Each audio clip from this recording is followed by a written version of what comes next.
I'm Sara Flounders from the International Action Center. In opening tonight's meeting, I want to say I've traveled to Syria twice during this war to maintain Syria's sovereignty. And that's important. What is going on in Syria today is important for the whole world struggle. This forum is titled Syria After the Iran-U.S. Sanctions Agreement. What's ahead? Diplomacy or military escalation? And it's a meeting that's really organized as a war alert for a dangerous escalation we see underway. But I want to open tonight's meeting by first saying a word about the war at home. Because wars do come home in racism and repression that escalates wildly. And we want to salute the movement of youth today called Black Lives Matter. We want to salute that movement because it's a movement of resistance. Resistance to institutionalized racism and police violence that is so embedded in U.S. capitalist society. And it's what U.S. wars unleash on the whole world. And each war has meant a greater, intensified war at home.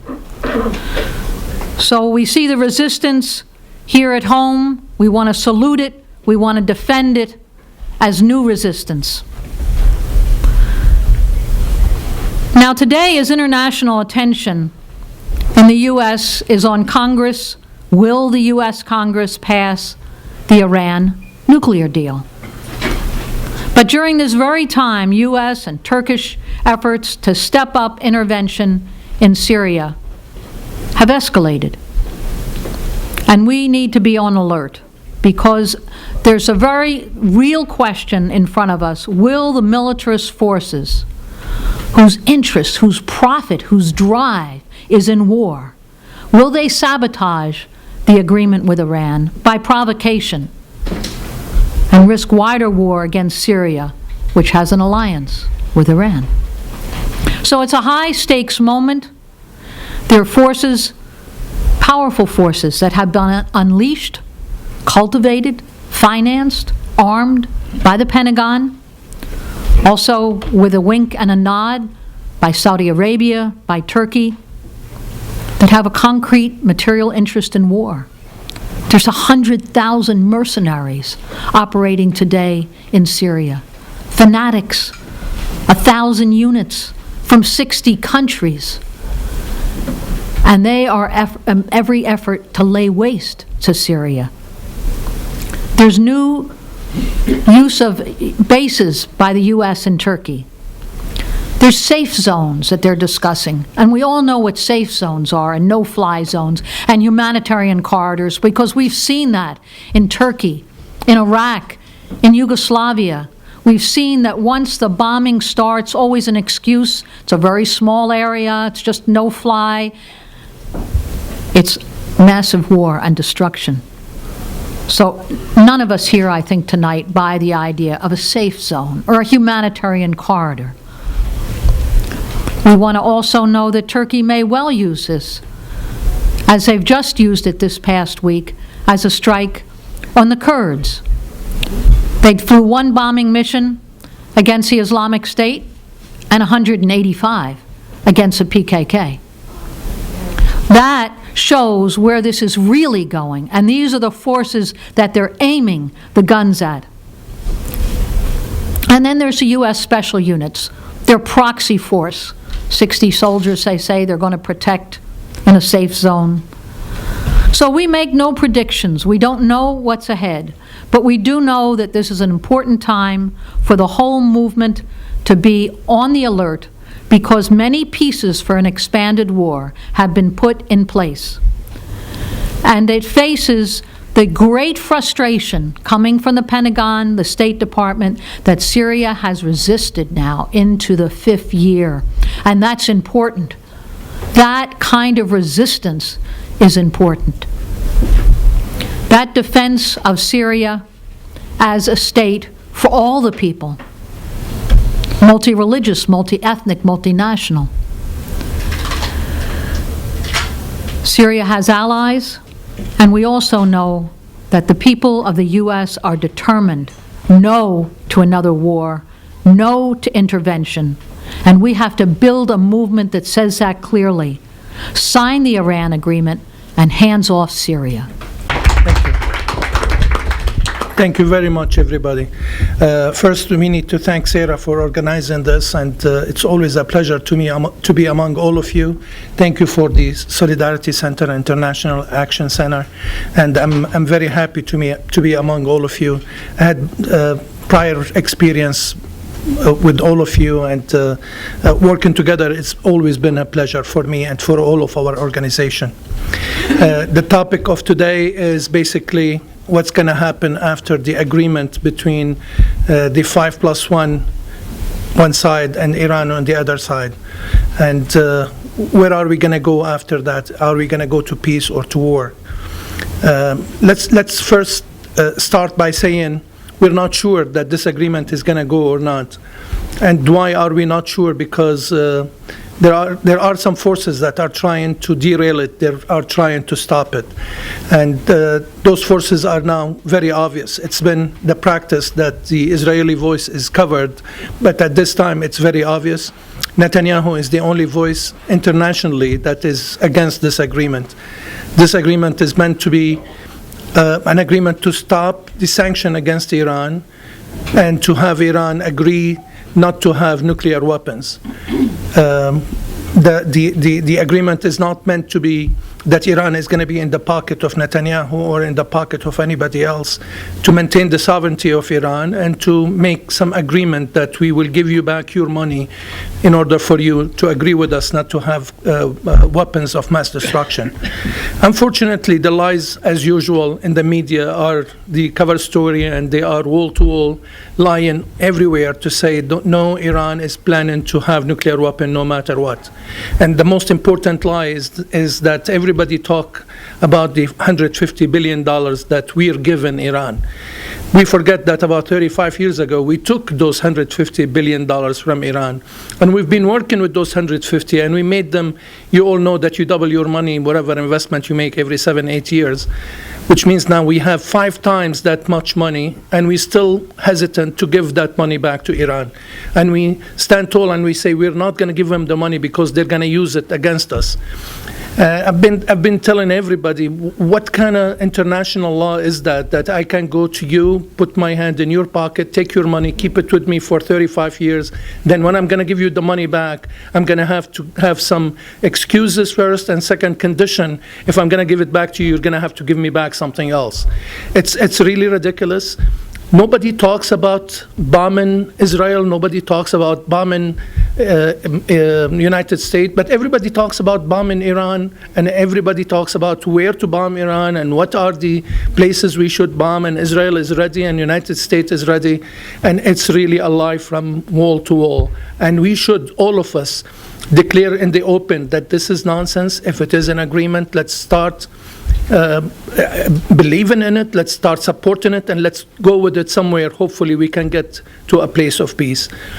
But what we see on the ground in Syria is not that. What we see on the ground, that every time there is a place for peace, everybody jumps and start more wars in Syria.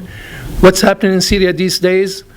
We have the United States of America takes a group of Syrian or mercenaries, go and train them in Jordan and Turkey, and bring them back to change the regime in Syria. Again, what is the international law? How can anybody believe that if the state of Israel, that is a lovely friend to the United States of America, if they take some Americans to Canada, train them, give them weapons, give them money, and tell them, come on and change the system of governance in the United States, who would accept that? Where is the law in that? How can we think that this is going to bring peace to anybody? Nevertheless, that's what's happening. We're collecting. I want to correct what Sara said. It's not only 60 countries, it's 87 countries are fighting in Syria. More than 100,000 mercenaries. More than 20,000 of them were killed already. But again, the media is trying their best to shift all the facts to make believe that it's only the Syrian army that is damaging civilians. And they all talk about those battles. I don't know about those battles. I mean, it's been 5 years talking about battles that those Syrian airplanes are dumping on civilians. In 5 years, the 100 of us sitting in here, did any of you see on any media vessel, whether it's TV or paper, a picture of a battle be dropped on somebody? Can you imagine that the whole world talks about battles and nobody can see them? I mean, the lie can go forever and forever, but still the fact that whenever somebody starts any peaceful action, they go and escalate the war and they kill more people. They talk about the Syrian army killing people around. The Syrian army is cohesive, enjoys the support of the Syrian people, and the Syrian people want peace. They want to know that I'm going to be able to send my kid to school and he's going to come back by the end of the day. They want to know that I'm going to be able to eat by the end of the day. The resistance that Sara is talking about is a well-planned cohesiveness between the government and the people. There is something called the food security. The Syrian government had security for food. They maintain presence of food that can last them for 5 years. And every time they have a harvest of, let's say, wheat or something else, they will put it in and they will use the one that is 5 years old so they can maintain the ability to eat. Unfortunately, the rebels took over plenty of those storage centers and they burned them. You don't burn food because you are asking for freedom, the lie that they started the whole action with. They're saying that people are asking for freedom and they're demonstrating against a government that is oppressive. What is the tyranny in a government that can secure food for their people for 5 years? What is the tyranny in government when they are fighting any rebels in any country on earth? Can you imagine somebody is able to say, it's my government, it's my country, but I'm going to allow some rebels from different country or from this country to carry a weapon and to come and fight the army of this country so they can change the regime, so they will be puppet in the hands of the Americans or in the hands of the Israelis. This is not going to happen, and it will never happen. But again, I would say the agreement is going to go probably, and why? Because Netanyahu is trying to make believe that our senators and our congressmen have more loyalty to Israel more than the United States, and it's our job of all of us, Americans, to stop that nonsense. Your loyalty is to the United States, that's first. And second, your loyalty is to the peace and prosperity for everybody. To create war and to fight just because you want to fight is not an answer, and it's not a solution for anything. Have people sit together, have an agreement to do something, and hopefully it's going to pass. But even if it passed, they're going to create more trouble. You can see what happened in Yemen, how they bombed indiscriminately on every level, just because they don't want to think that the Iranians are in control of the Red Sea. You see what's happening in Libya. You see the sanction in Venezuela. Like Sara said, to start the solidarity from Syria, it has the effect all over the world, and it's spreading like a wildfire. And everybody that is a warmonger is starting in there to spread that war because they are interested in making money because of the war or in changing the regime in Syria, just because they're thinking that we are independent and we are with the sovereignty that we need to do whatever we think is right, not necessarily what you order us and what you make believe that you are right. So I would stop in here, and probably there will be a lot more topics that we need to talk about. I will leave it for your questions later on. Thank you. Our next speaker will be Ramsey Clark. I traveled with Ramsey to Syria, but he's been on the front lines of so many countries and struggles during U.S. times of bombardment and destruction, really to show that there's a movement here that resists these wars. So, Ramsey Clark.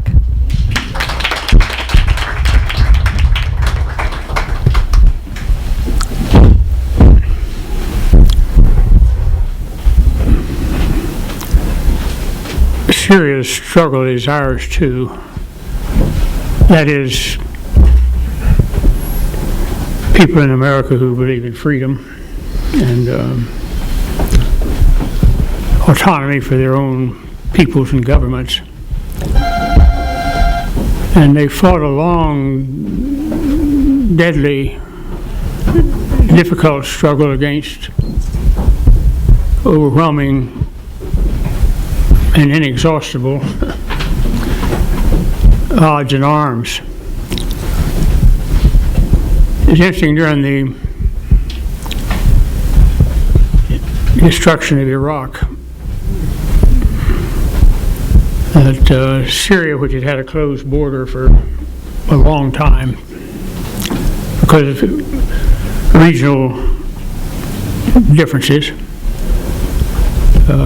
opened up to the people of Iraq uniquely. Nearly all the lawyers, Iraqi lawyers' families that were in the trials that were going on, were in Syria, over by the border.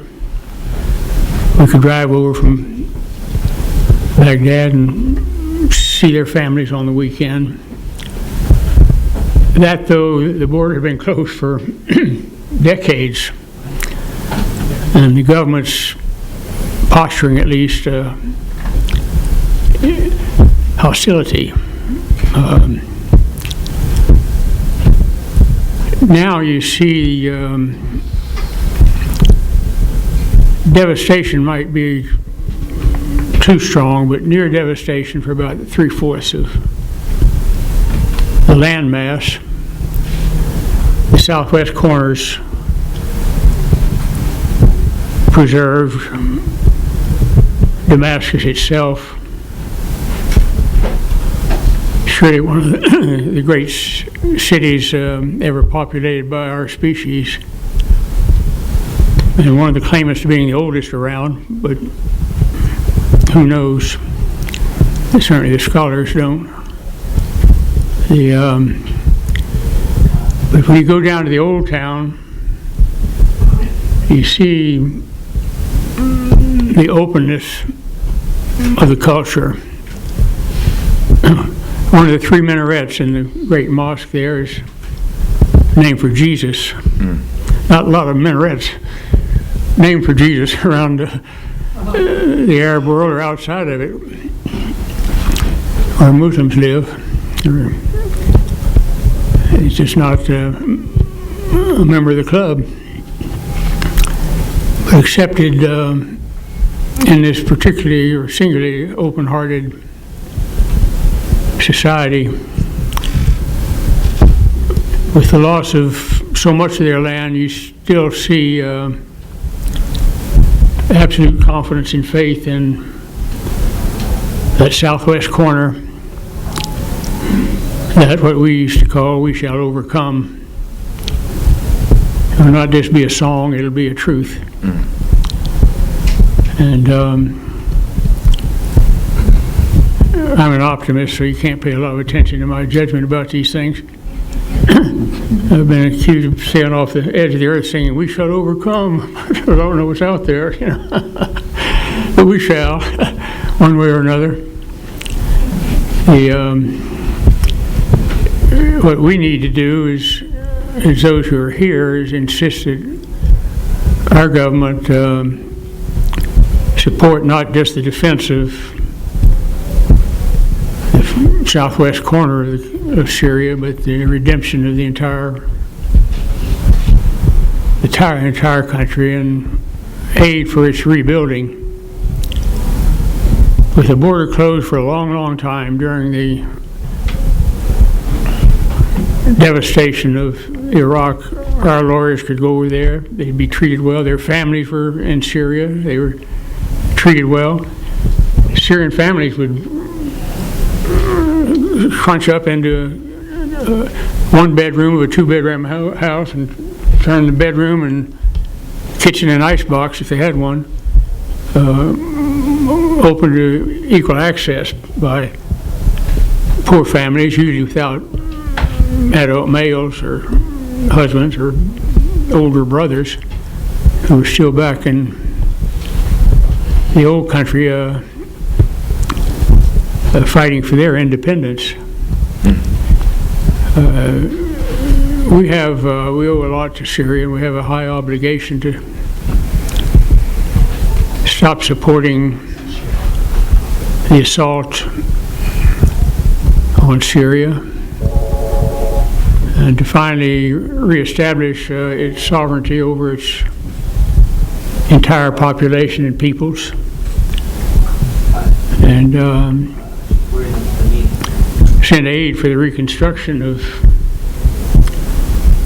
so many beautiful villages and towns and cities that have been destroyed in whole or in part because of a war that our geopoliticians here think somehow or other is good for history. Syria's the heroism of its defense has not been recognized. They've fought a longer, more difficult struggle to maintain their freedom. Successful so far in preserving. You can't say it's a better part than the rest of the country, but one of the oldest continuously habitated places in the world, its capital, Damascus, and a center of history throughout the records that our civilization possesses. I hope somehow or other we can stop this effort. It is supported by our government to destroy the current government of Syria. That is the real government of Syria that has heroically, in a long and difficult and deadly struggle. And you go into that southwest corner and the people greet you. They say, "You're American, aren't you?" And they'll shake hands, they'll even hug you and say, "Glad you came to see us." But you might say something to your government when you get home about, "We're not all that bad, you know. We can live together if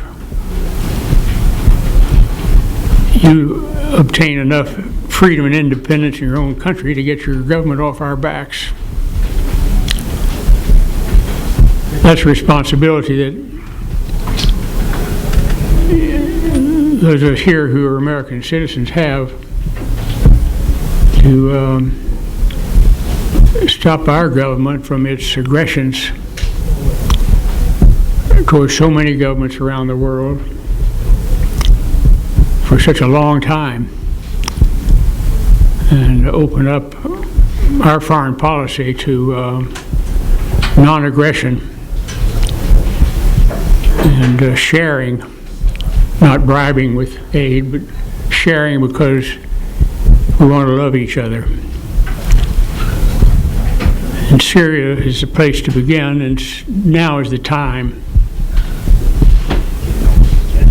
I'm an optimist, so I think there is time, and we don't know how much time. And it's imperative that we do everything within our power to support not only the survival of the government in Damascus, but the return of all the lands there. And I remember how they treated Iraqis during the Iraq War. I think I mentioned our lawyers' families they wouldn't come into Iraq because it's too dangerous. You wouldn't. Nobody in their right mind would bring their family in there. But they'd be just across the border in Syria, and you could drive over without any trouble at that time, and see how families had bunched up into a couple of rooms in their house and opened up the kitchen and opened up whole bedrooms to visitors and people they'd never met before, because they cared. And if we care as much, then we'll stand up to our government and say, not only stop the assault that we support on the government of Syria, but send more than we've destroyed in terms of wealth to the Syrian government to rebuild a nation that deserves to prevail. Thank you.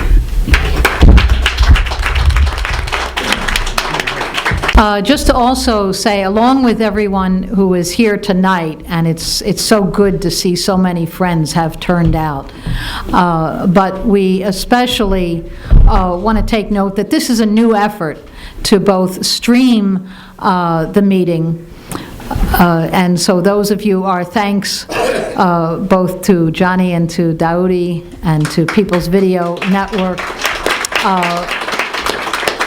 to Sue Harris, and also to Tylon Washington with GoPro Radio. Thank Don DeBar, who's helping stream through CPR Metro Radio. We're also pushing this out through conference call. People have called in from around the country to participate, to listen. And by this evening at about 11 o'clock, we expect the whole program will also be up on YouTube. So this is an important way in which the people of the world now do have the ability to speak to each other and to have a meeting here at the Solidarity Center to have a much wider impact. And we have all seen the impact of these little cell phones able to take a quick video, whether it is a police attack or it is a meeting like tonight.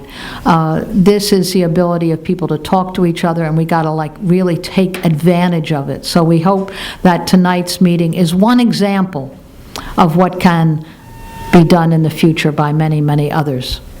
So next we're going to have Margaret Kimberly with Black Agenda Report, longtime commentator, writer, and activist.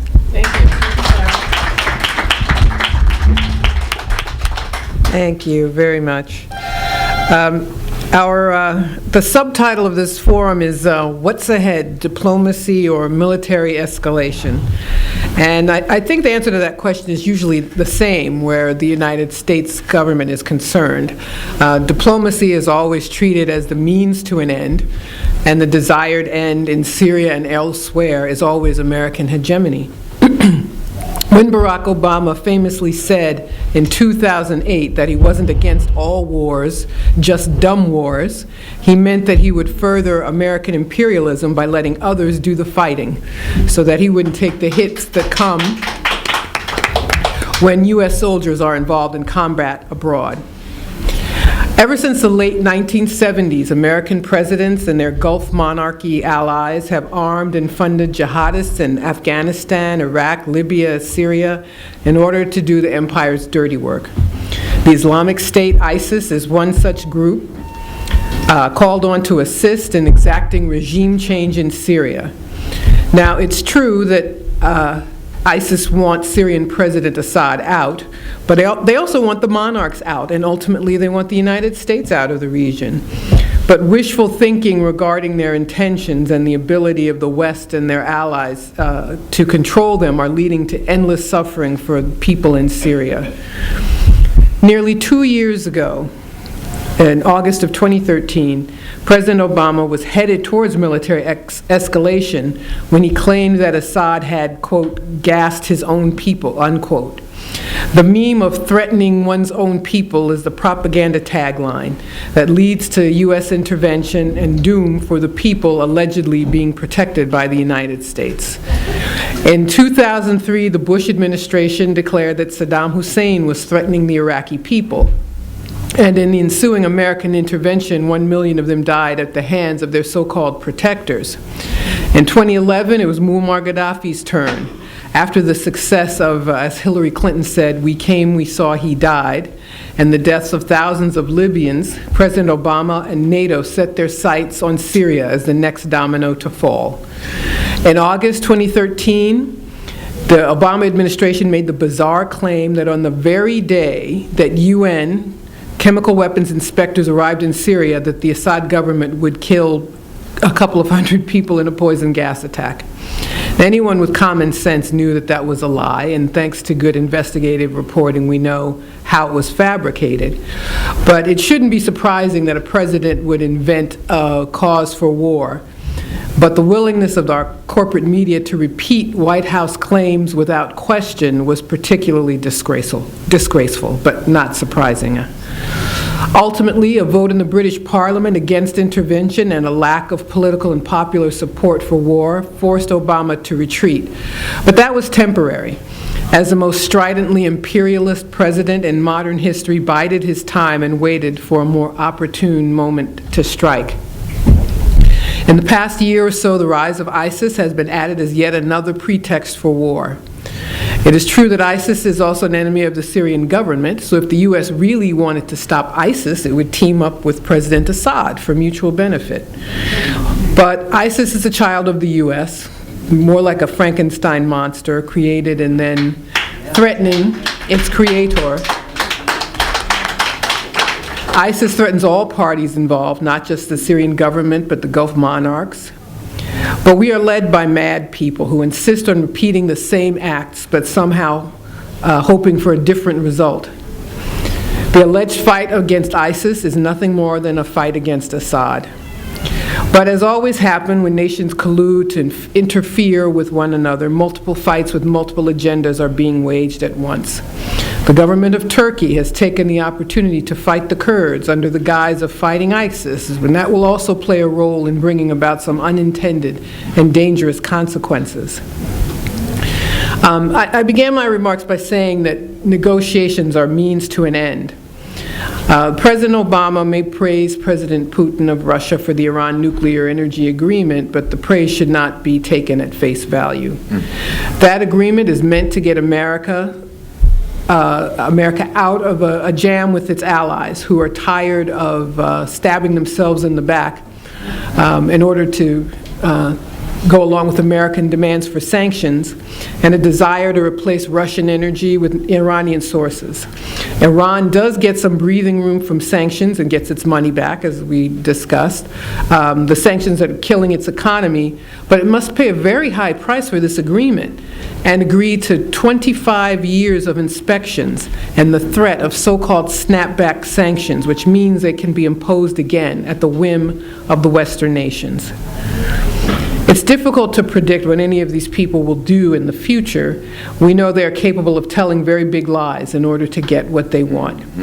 We know they're hell-bent on maintaining the imperial project, the project for a new American century, which demands that there be no competing power in the region. Any country not an ally must be weak and destabilized or overrun altogether. Despite the British Parliament no vote in 2013, the UK has participated in American-led bombing attacks, allegedly aimed at ISIS. This is a precursor of the future. The supposedly democratic governments will always find a way to undo democracy in order to wage a war by a variety of means. The answer to this forum question is that we will have both diplomacy and escalation. The escalation will come if the war makers think they can get away with it. At this moment, their increasing desperation means they will swing back and forth from fighting Iran one moment to fighting allies like Israel and Saudi Arabia because they've changed their minds about how much they want to fight Iran because they want to hurt Russia and China more.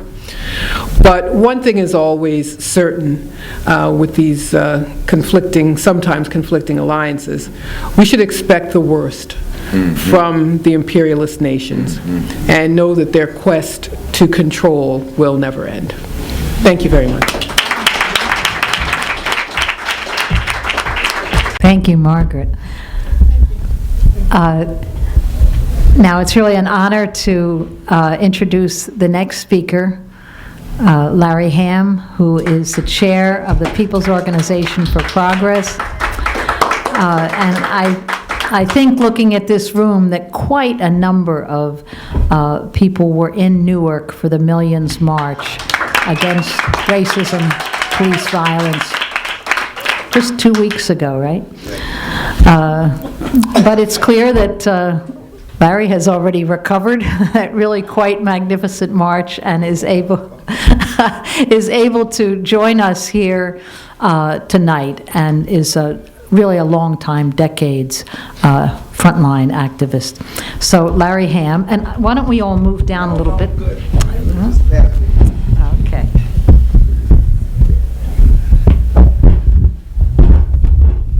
Power to the people. Power to the people.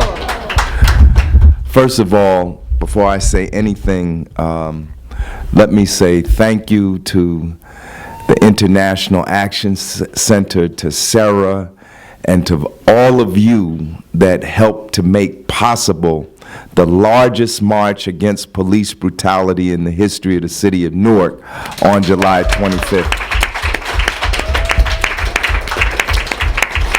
And that is not an exaggeration. On the issue of police brutality, it was the largest demonstration that has ever been held in the city of Newark. And I just want to let the powers that be know that that is not going to be the last demonstration against police brutality, racial injustice, and economic inequality.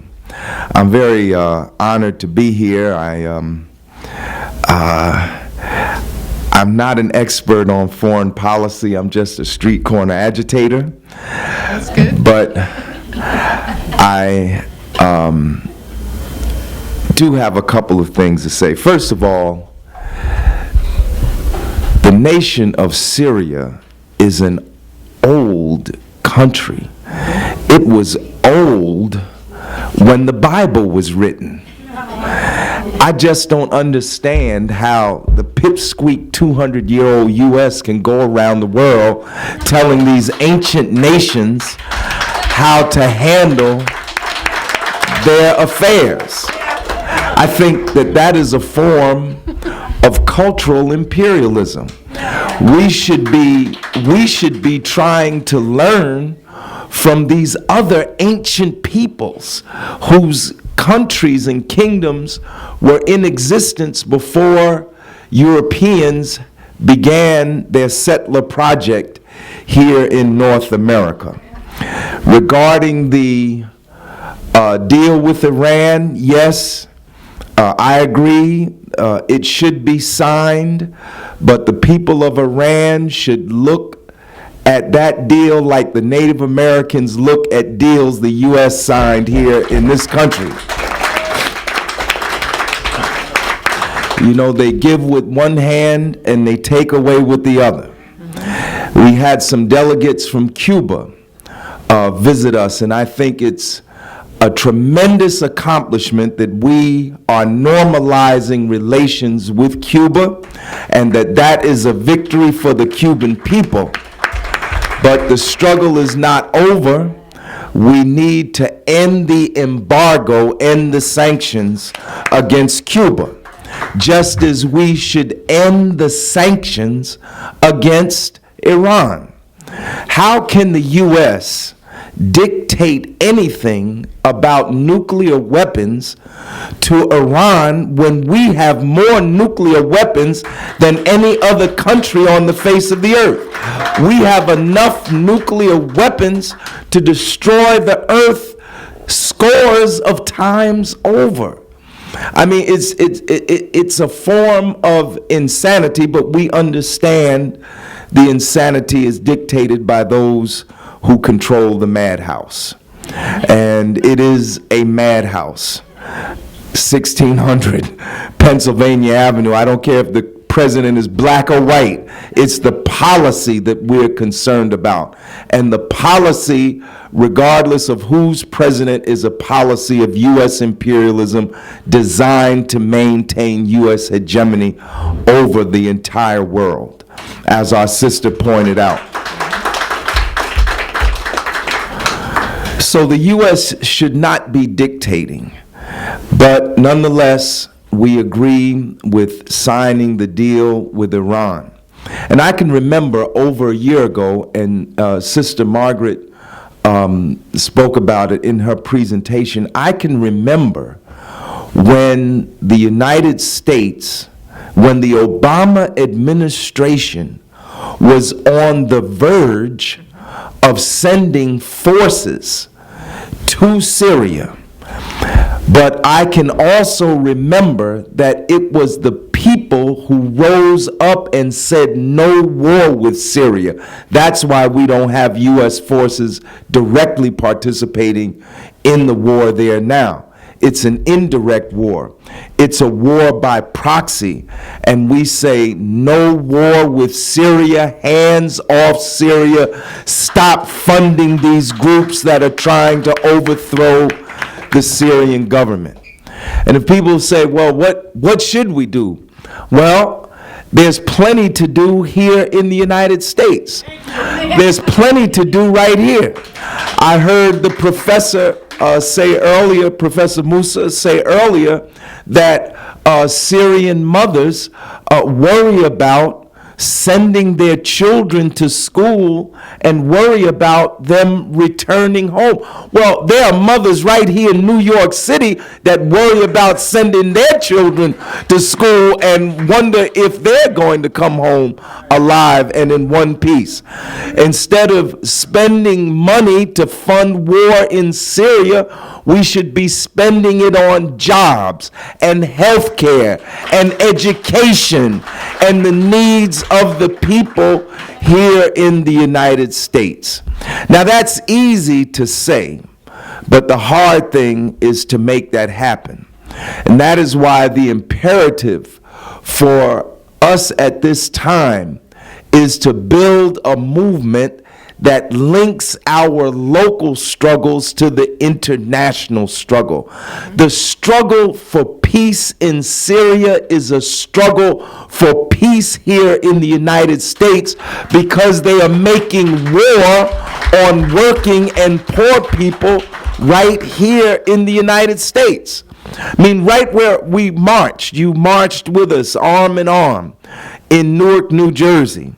But in Newark, while this government takes our tax dollars and spends it for the manufacture of weapons that are used against the Palestinian people and the Iraqi people and the Afghan people and the Syrian people, they are closing schools. They're going to close 10 schools in Newark, New Jersey. They're closing hospitals. This year, they closed 3 hospitals. They closed Columbus Hospital. They closed St. James Hospital, and now they're talking about closing St. Michael's Hospital. They're closing schools. They're closing hospitals. They're closing factories. Northern New Jersey used to be an auto manufacturing center.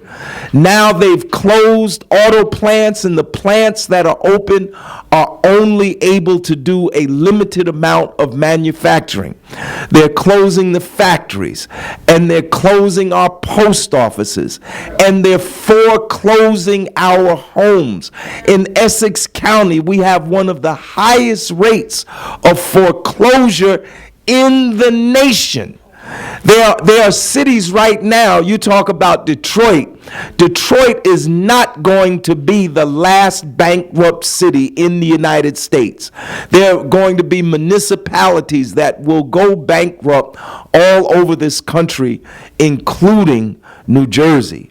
So instead of making war in Syria, we need to be making peace abroad, peace with the peoples of the world. And instead of closing schools and hospitals and plants and post offices, we need to be closing military bases and cutting back the military budget in this country.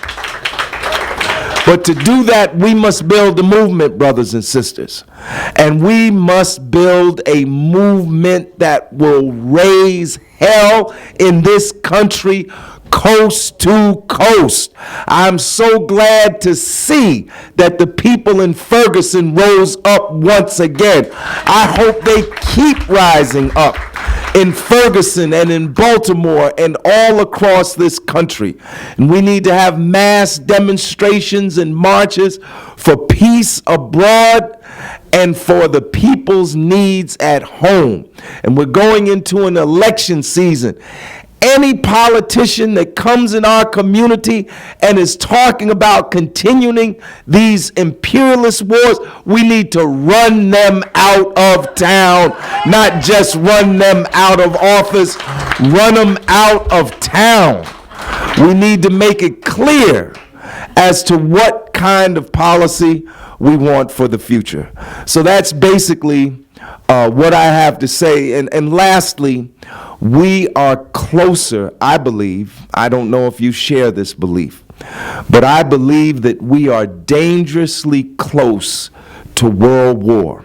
And that this is not just a question of not going to war with Syria.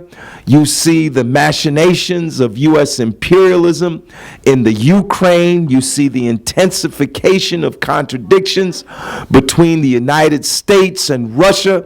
We see wars on almost all 7 continents in the world. We are dangerously close to world war. And in the balance stands the future of humanity. So for that reason, we must build a movement for peace and justice. Thank you.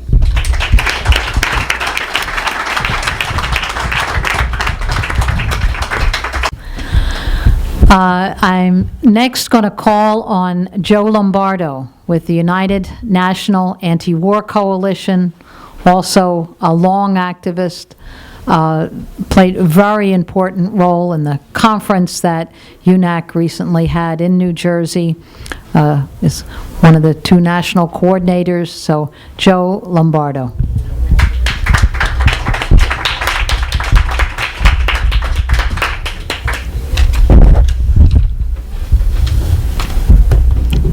Well, I always fear that someone's going to ask me to speak after Larry Hamm.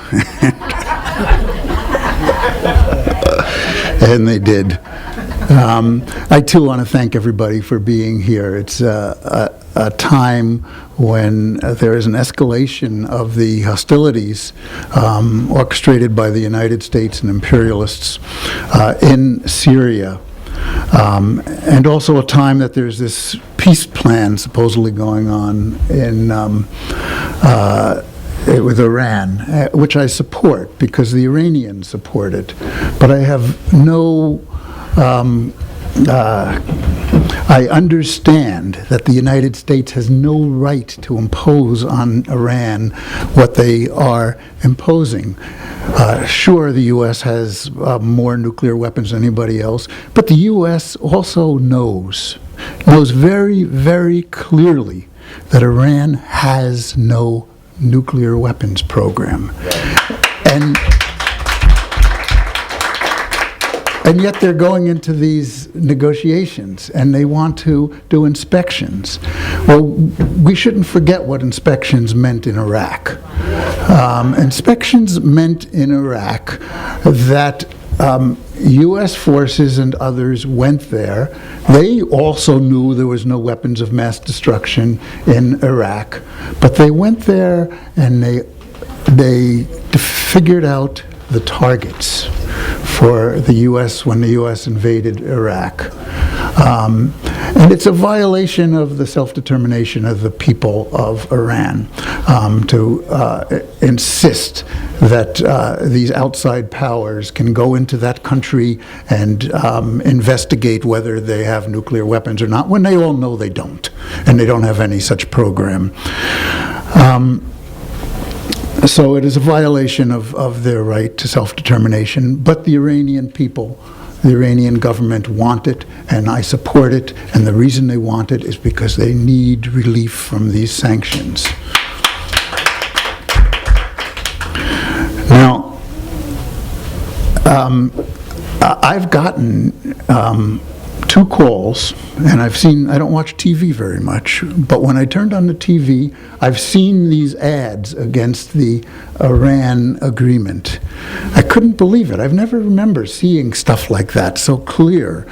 And the 2 calls I got, the first one, both of them were by women asking me to lobby Gillibrand, who's the state senator in New York, to not support the deal.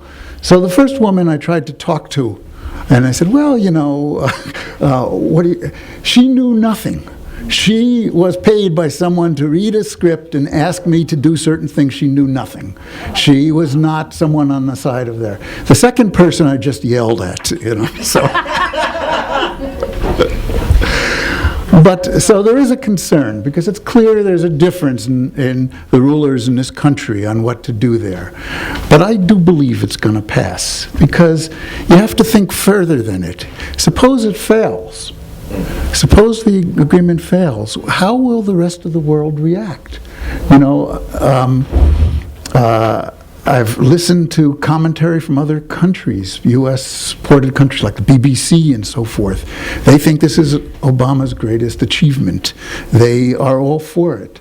Other countries do not want to keep up these sanctions, want to have some kind of trade agreement with Iran. Will it cause splits in their own groupings of imperialist powers over this thing?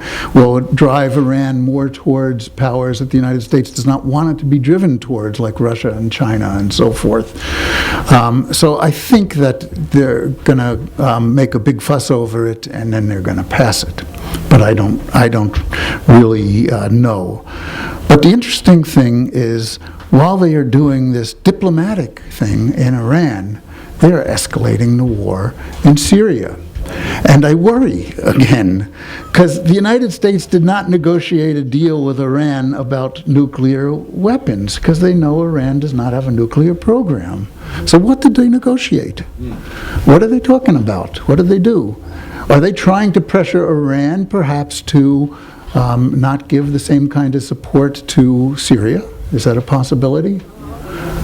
Part of the escalation against Syria recently, and I don't know that everybody agrees with me on this, is this new UN thing that we heard, where the UN will be able to go into Syria and investigate chemical weapons. Now, remember the false flag incident where they said Syria did these chemical weapons? Then they took all of Syria's chemical weapons, and Syria said, okay, we don't intend to use them anyway, take them. Right. They took them all. So now they're trying to say, well, maybe Syria's done it again, used chemical weapons on its own people. And Syria says, what are you talking about? We gave them all to you. Well, maybe you hid some, there's always this kind of thing. So what is this commission about if they've already given up their chemical weapons when they say they're going to? And it also worries me that Russia bought onto this, which has been an ally of Syria. That was one piece of the escalation. The other pieces we know. People mentioned that a couple of years ago, Obama decided he was going to bomb Syria, and in a serious way. He was going to take out the infrastructure and so forth. It wasn't going to be just a symbolic bombing, like Israel did a couple of times. It was more than symbolic, but it wasn't a massive, continuous bombing. He decided he was going to do that through ships off the coast and other things like that. And there was such an outcry all around the world and in this country, and he had to get on TV and back down. What a historic moment that is, that the President of the United States, the President of world imperialism, backed down on TV in front of everybody. It must have been a humiliating defeat. But look, he's now bombing Syria. So he figured out a way to do it. And we need to figure out a way to let people understand that everything you didn't want him to do, he is now doing. And he got bases for the planes from Turkey to be able to take off in Turkey. The only reason that didn't happen before was because the Turkish people didn't want it. Not that the Turkish government didn't want it. Turkish people didn't want it. And it would have been difficult. But they gave them the right to take off planes from 2 bases within Turkey to continue to bomb. And they got Turkey to bomb. But what did Turkey do? Turkey did what their real agenda is. It did not bomb ISIS. It did not bomb the al-Nusra Front. It bombed the Kurds, And who are the Kurds? They're the people who have done the most fighting and the most successful fighting, except for, of course, the army of Syria against these terrorists that are there, which are allies of the U.S. and were made by the U.S. and are supported and armed and funded by U.S. and U.S. allies. The whole sectarianism that goes into this was started by the United States. When we went into Iraq, there was no sectarianism that went on there. There was no Al-Qaeda. There was a small group, they called it Al-Qaeda in Iraq, which was in one small part of the Kurdish area. There was no big Al-Qaeda or any of these fundamentalists that were fighting in there. How did it happen? It happened through instigating sectarianism. The U.S. insisted that everybody carry a card, an identification card in Iraq. That identification card had to say whether you were Sunni or Shia or Christian or Kurd or Arab. It divided people by these lines. And then they had quotas. Who can get how many jobs by, the quotas were by what sect you were from. A lot of people didn't know what sect they were from.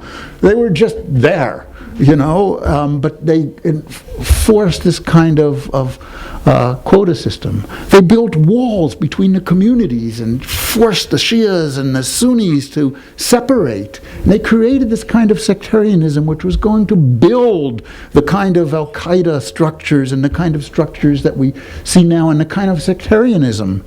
Syria has never been a sectarian country. The Christians and the Sunnis and the Shias and anybody else could live there and be themselves. And that goes in the face of this whole policy of the United States of sectarianism and divide and conquer. Just that model had to be gotten rid of, if nothing else. And they're trying to get rid of it. But, you look at ISIS, you look at the al-Nusra Front, you look at the United States, and they're all doing the same thing. They're looking for regime change in Syria. That's why I say they are the allies that are going on there. So there is an escalation going on at the same time that there's this negotiation going on in Iran. And so many liberals in this country now are so tied into this fight that, we gotta lobby Schumer because he just came out on the wrong side of this deal. We gotta protest at this office. We gotta do this, we gotta do that. So much of the focus is there. At the same time, there's this escalation going on in Syria. It's something we have to be very conscious of and very serious about. And so this is a wonderful meeting because in the midst of that, while others that consider themselves anti-war activists are not doing this, we are here opposing U.S. and imperialist aggression in Syria, exactly the thing that we should be doing. And what we need to do is do this meeting and street demonstrations and counter the propaganda that's coming out of the capitalist media all throughout the country. So those that are listening, those that are here, those that are on UNAC's lists, those that are anti-war activists, this is the model of what we have to do. We have to do it throughout the country. We have to build a strong force that can stay the U.S. hand. If Syria falls, if Syria goes the way that Libya went, it will be a disaster. It will be a disaster in terms of the fight against real terrorists. It will be a disaster in terms of the entire region. Look what happened when Libya fell. The stability of the entire region collapsed. When you see all these refugees coming across the Mediterranean trying to get out of that area, it's because of what we did in that goddamn area. And we have to end it. Can't allow that to happen anymore. We, in the belly of the beast, must fight U.S. imperialism with everything we have. Thank you. Thank you, Joe. Now we're going to do something that I hope works. And that is, we wanted to have both comments, questions, discussion.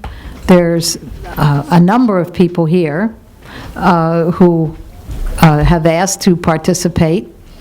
But there also are at least a couple of video pieces. David Swanson for World Beyond War, is going to be joining us for just a couple minutes via video. Cynthia McKinney was trying to upload something. She's now teaching in Bangladesh, and the upload time was very difficult. She'd been at it many hours, but I don't know if that's come through yet.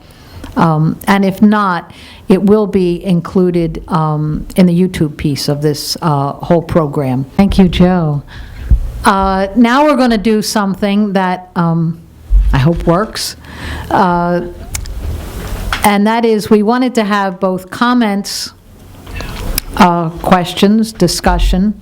There's a number of people here who have asked to participate. But there also are at least a couple of video pieces. David Swanson for World Beyond War is going to be joining us for just a couple minutes via video. Cynthia McKinney was trying to upload something. She's now teaching in Bangladesh, and the upload time was very difficult. She'd been at it many hours, but I don't know if that's come through yet. And if not, it will be included in the YouTube piece of this whole program. Hi, this is David Swanson. Thanks for including me in this event. Last year, U.S. media commentators and experts were debating between a ground war with U.S. training and arms, which they expected wouldn't work, and a U.S. air war with planes and drones, which they predicted would fail. There is no military solution, they all said, before trying absolutely nothing other than yet another fucking military solution. And of course, they've tried both. They've tried training the people they still call and think of as the natives.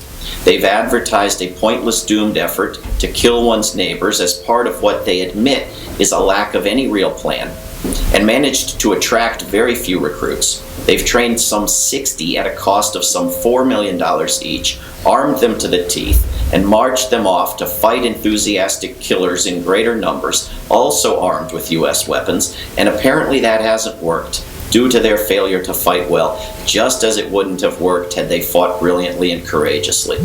The air war has not been the massive bombing of Syria that public pressure was instrumental in stopping in 2013, but it has been sufficient to kill hundreds of civilians while boosting recruitment dramatically for ISIS.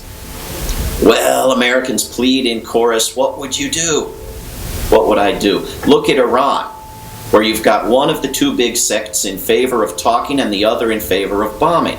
The Democratic sect says let's try diplomacy, even while pushing the same lies as the Republicans and Schumers about an Iranian nuclear weapons program and Iranian aggression. Why? Only in Iran. Well, says the chorus, you can't talk to ISIS. Why not? Did you try? Did you try talking with Syria? Beyond the chemical weapons conversation, or Iraq, or Russia, or Egypt, or Jordan, or Israel, or Saudi Arabia. Our socialist candidate for president wants the benevolent democracy of Saudi Arabia to take the lead in all the wars, even as it arms the opposite sides of those the U.S. sometimes says it's on. He says this while supporting the Iran agreement and threatening war as an alternative with the all options on the table euphemism. What we need is honesty. Iran has never had a nuclear weapons program, has no such plans, and is less of a threat to us than our own police or our own pollution. The U.S. should dismantle the so-called missile defense program and begin complying with the Non-Proliferation Treaty itself. It should carry diplomacy to those places where both U.S. sects want war. It should invest in massive actual aid with no strings attached and a price tag far lower than training killers. And it should first and foremost stop arming the region. Most of the weapons in Western Asia are U.S. made. Imagine discussing drugs with a ban on mentioning suppliers. The U.S. is the top supplier of weapons. Stop the flow. Defend the Iran agreement to prevent a U.S. killing spree, and then shut down the profiteers that have been demanding it all these years. Peace. And I want to thank the International Action Center for allowing me to greet you at this very important conference. What I'd like to talk about very briefly is the state of things as I see it. One, I think that we are in the midst of a new kind of war. This new kind of war has been redefined by the war party. So it's not like, the soldiers going in and hoisting up the American flag and that being a sign of victory. This is a new kind of war that actually has a new kind of aim. And the aim of this new kind of war is country destruction. So what's being attacked really is the ability of people to govern themselves. That is what we're seeing. And so the country that is so targeted is unable to engage in high-value international relations politics because it's extremely busy just trying to survive and repair itself. Thus, victory has been redefined in this new kind of war. So, this new kind of war has a new kind of objective. And in my opinion, that objective is to literally wipe countries off the map. The war party's objective is to wipe certain countries off the map. And instead of doing this with the creation of protectorates, now this can be achieved in any number of ways, and one of them is through lack of governance. The war party will make the target country unable to govern itself, and therefore the country has literally been wiped off the map. Then there is the literal wiping off the map because the geography of the country itself changes. And in that regard, we have the blood borders map as an example, or as really not an example, but an explanation of what the U.S. military is engaged in right now in West Asia. This involves the dissolution of the Sykes-Picot Treaty, as stated by none other than the former Israeli ambassador to the U.S., Michael Oren.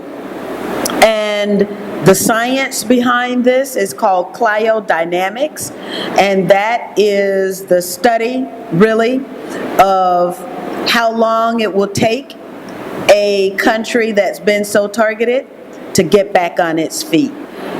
Interestingly, this new kind of war, with new kinds of winning or war objectives, is being carried out by the same old players.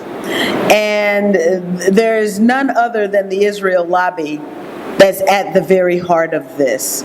Now, let me just talk about these war party players. They didn't come to control U.S. military policy because they don't care and they're not committed.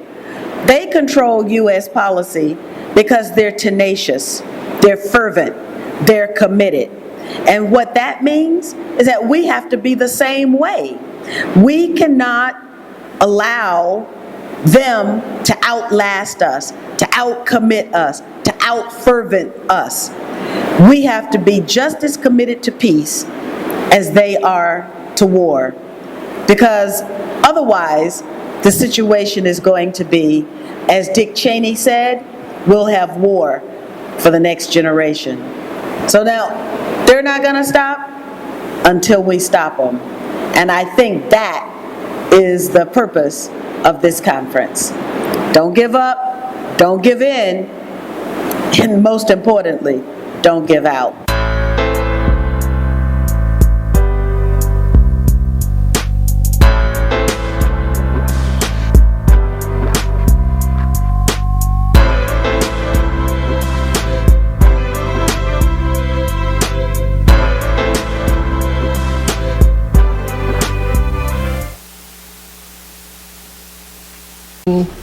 what's happening in Iran vis-a-vis particularly the role of the BRICS and the change in dynamic coming from Russia and China's role, and also the fact that there is a global shift of power around the creation of a new economic alliance. I'm with the Schiller Institute and with LaRouche. We actually have a petition here calling for to stop the immediate danger of World War III. So I'm sorry that Larry Hamm is not here, because he specifically said that that's the sense he has. And from our standpoint, we're in a guns of August type situation because of the obvious escalation, including what you spoke about in terms of the bombing in Syria, which is unconstitutional. I mean, the point is, at what point do we as Americans say this is illegal, that Bush and Cheney should have been impeached, Obama should be impeached, that this cannot continue because it's illegal and it's escalating into a nuclear type situation. I mean, we remember that the whole fraud of the situation of a nuclear weapon in Iran was directly connected to the U.S. getting out of the ABM arrangement and putting these systems all around Eastern Europe, supposedly because an Iranian missile could hit, which of course was a total fraud. Now with this negotiated statement, it is the case that they're not going to change that at all, because the actual target is Russia, and the actual target is nuclear. And if you look at the escalation of $1 trillion to upgrade U.S. nuclear capabilities, the escalation of the Aegis deployment, the escalation of the U.S. confrontation with Russia and China, which is all of a nuclear character. I mean, from our standpoint, if this doesn't end quickly in terms of direct intervention, removal of Obama, fight in Congress over the question of the constitutionality of this, and then that the U.S. should actually join with other countries, get rid of geopolitics as our policy. I mean, it's the anniversary of the dropping of the bomb in Hiroshima and Nagasaki, which was geopolitics. There was no military reason for it. It shows the horror that people are willing to implement based on this kind of a geopolitical strategy. So what I would like to know, number one, there's obviously something going on around the BRICS vis-a-vis Syria and Iran, and how could the U.S. joining or getting the American population to support the idea, we're calling for the Glass-Steagall bill to be re-implemented, that we take on Wall Street, we shift the whole idea of credit back into infrastructure and big development worldwide. How do we actually accomplish that? And secondly, the call for removing Obama, who's moving again unconstitutionally. There's no basis for a war now with Syria. I mean, even the authorization of military force, which they've been kicking around for 7 months, was him saying he could do what he wants against ISIS. That was never passed. So secondly, the move to remove Obama is from my standpoint, critical on this. And the third thing is, what do we do actually to end the power financially of these networks, because the Western system is in the midst of a crash. So how do we move into something that actually could collaborate with these countries for long-term development? So those are my questions, and I have these petitions that the Schiller Institute is circulating on these questions, which I'd like to have people look at and support. As activists, we often find ourselves criticizing the media for oversimplifying things. But when you look at Syria, it's almost like they're making it really, really complicated when it doesn't have to be. If you look at Syria, it's rather simple. On the one side, you have kidnappers, terrorists, murderers who want to create a 14th century religious dictatorship, fighting against the legitimate government that stands for religious freedom, Christians, Sunnis, Alawites living together in peace, and for stability. I mean, it's really not any more complicated than a 1950s Western movie. I mean, it's pretty simple what's happening in Syria, but yet the government seems to be on the wrong side. And if you look at it, at the UN, they all seem to be coming to the UN. Now, Samantha Power, Ban Ki-moon, they all have a peace plan for Syria. Well, I've got a peace plan for Syria that's really simple. In fact, it's 4 words, and I can guarantee you this will create peace in Syria within a week. You ready for the 4 words? It's cut off the money. Syria Syria is being attacked by the United States, by Saudi Arabia, by Turkey, by Jordan, and over $1 billion has been spent on training camps for these terrorists in Jordan by the CIA. They've already spent all the money. If that money were cut off, this war would be over. But, you know, they talk about, I mean, and it's a fact, 200,000 people are already dead. There are 3 million people in refugee camps, but it could all end immediately if the funds for these terrorists were immediately cut off. And it also needs to be talked about that the United Nations Relief Works Agency is complicit in what's going on. You read, it's blatantly obvious to anybody, even the New Yorker, you can read the articles that the so-called Free Syrian Army, other terrorist groups are recruiting from the UN refugee camps. These are recruiting centers for the terrorists that are being funded by the United Nations. I mean, millions of dollars from the UN, supposedly to help victims of this war, is being used to fund the terrorist opposition. That's happening. I mean, it's really blatant. So, you know, you step back for a moment, you know, you wonder why is it now that they're targeting Syria? Well, they're targeting Syria for the same reason they're targeting Iran. They have been targeting Iran since 1979. So the same reason they're targeting Venezuela. They are opposed to stability. This global system that they have set up based on greed and usury is collapsing. It's collapsing as a global system, and the only hope they have to maintain their power is destruction. So we're at the point where, you know, any force that stands up and stands for stability against the global forces of destruction needs to be supported. They're destroying Syria just like they're destroying Detroit, just like they're trying to destroy the whole world to keep the money in their banks. And it's time that we stand with the Syrian Arab Republic against this. And meetings like this are very, very important. All the panelists, it was wonderful talking. It's an extremely important issue for us who live in Middle East, our Syrian brother. We really love you for your struggle. We really owe you a lot. All the struggle, the resistance in the Middle East owe you a lot, all the Syrian people. And we hope we can support it. There's a big question in opposition in Iran after the deal is not going to support, Iran is not going to support Bashar Assad anymore.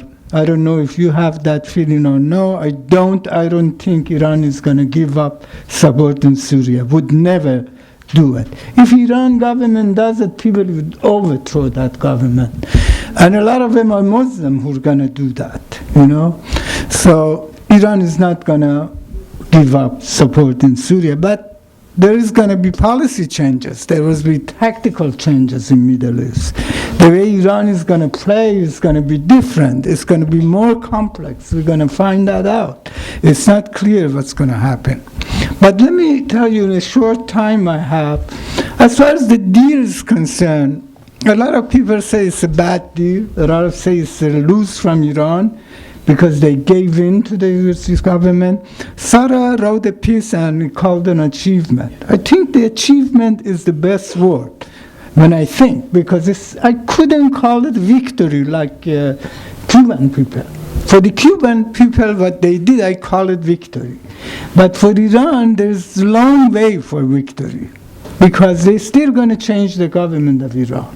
The plan of regime change in Iran is active in Obama government or the Republican government to come. Both, they have very serious tactical contradiction with each other. But the goal is the same thing. The goal is regime change in Iran. So the second point I want to make, what is this contradiction between the Republicans as Zionists who called Joe, they called a lot of my friends saying, okay, you should lobby for this thing to be defeated. The deal really, Obama said more than 100 times, this deal is going to keep Israel safe. The question for the people is what they want then.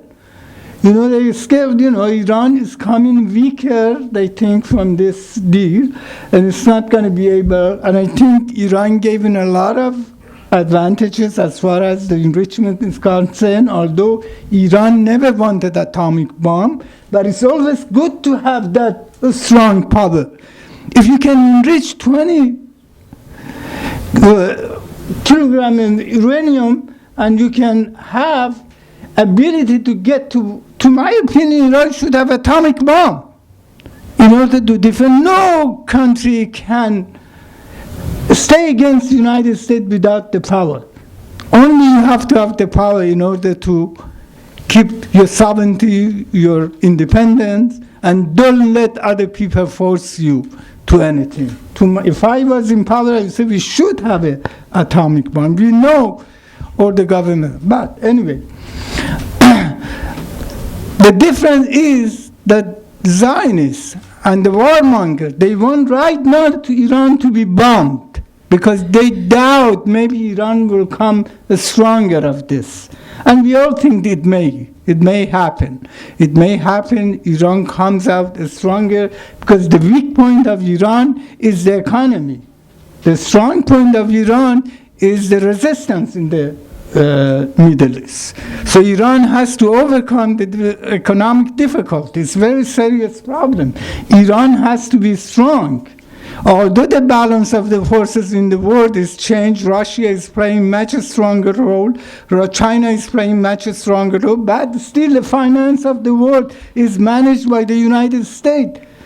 They can get the people by the throat and isolate them from the trade and any economic activity in the world. So it's a tactical retreat which is necessary and that at the same time very dangerous, but I'm sure Iran is going to keep on supporting Syria.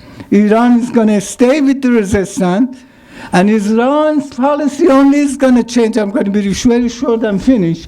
Iran policy is going to be fight for the peace. They're going to defend Syria and national unity in Syria.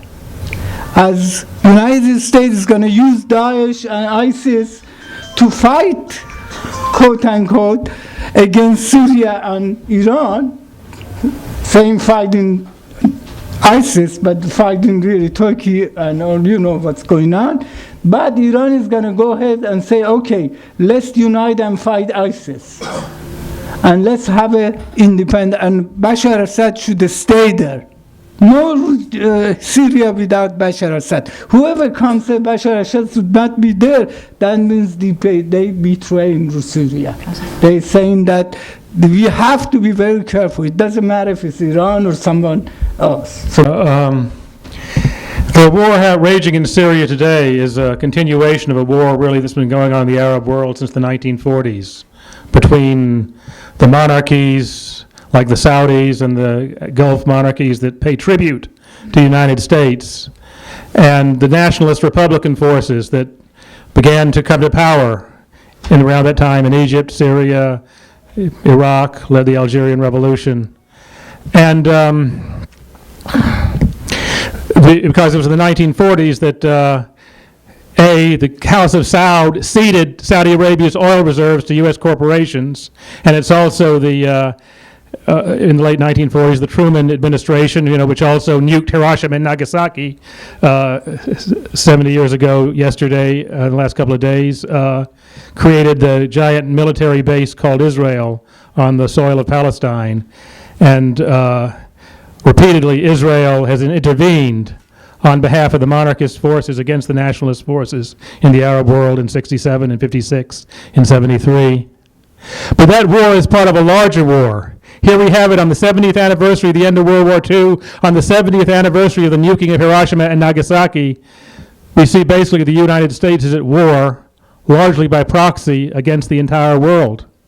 This war is raging in Syria, in Iraq, in Yemen, in Palestine, where they're trying to overthrow the governments in South America, the Bolivarian governments, especially Venezuela, in Ukraine on the border of Russia, the military buildup off the coast of China and the South China Sea.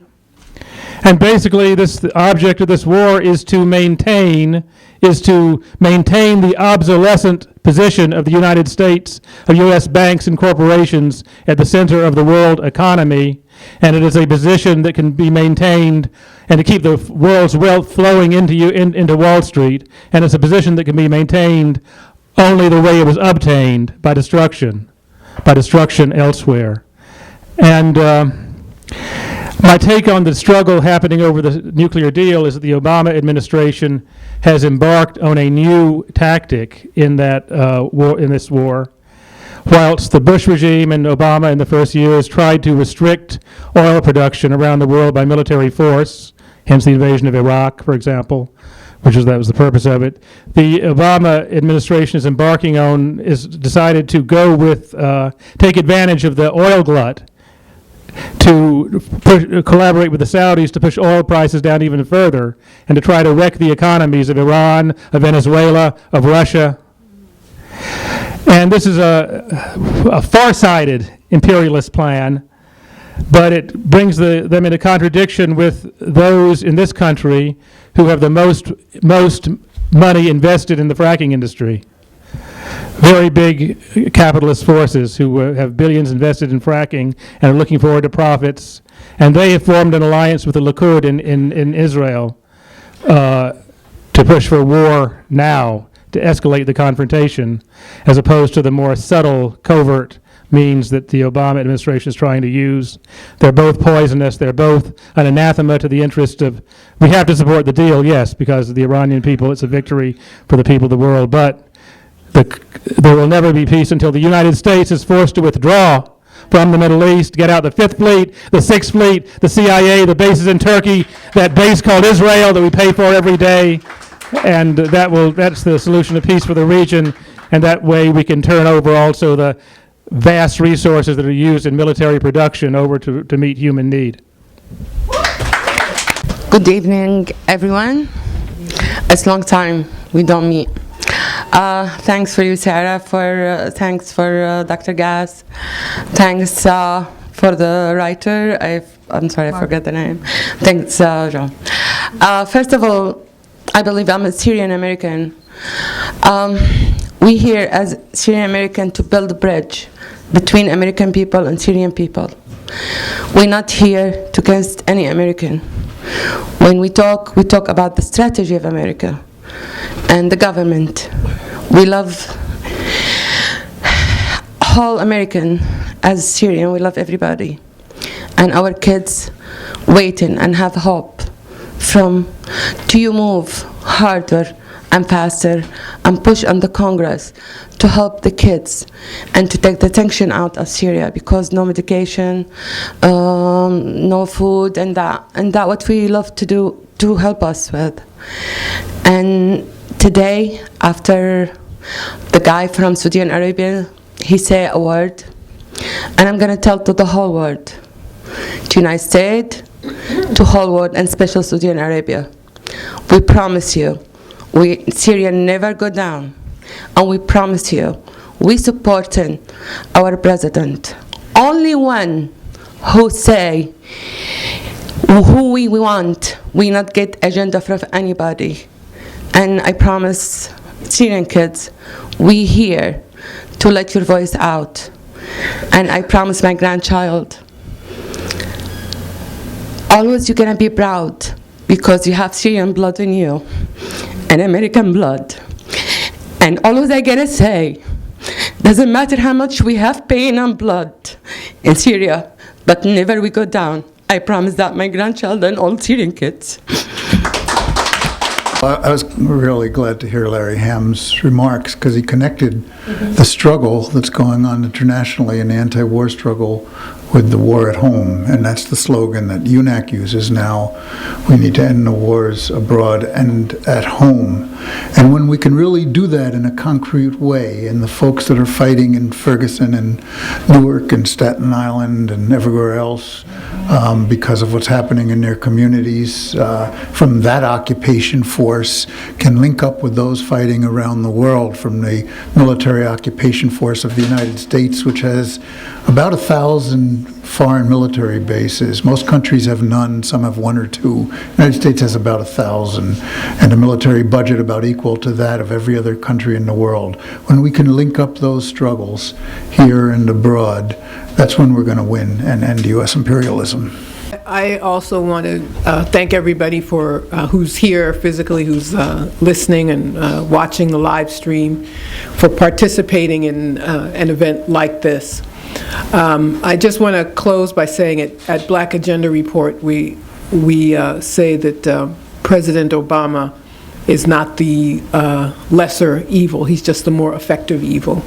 And the occupants, someone was, I think it was Larry was saying before, the occupant of 1600 Pennsylvania Avenue is never anyone who's good for humanity. That's how they get the job, by promising that they will not be. And that's important to remember as the presidential election has already started in this quadrennial worship of an electoral process, which doesn't really mean very much.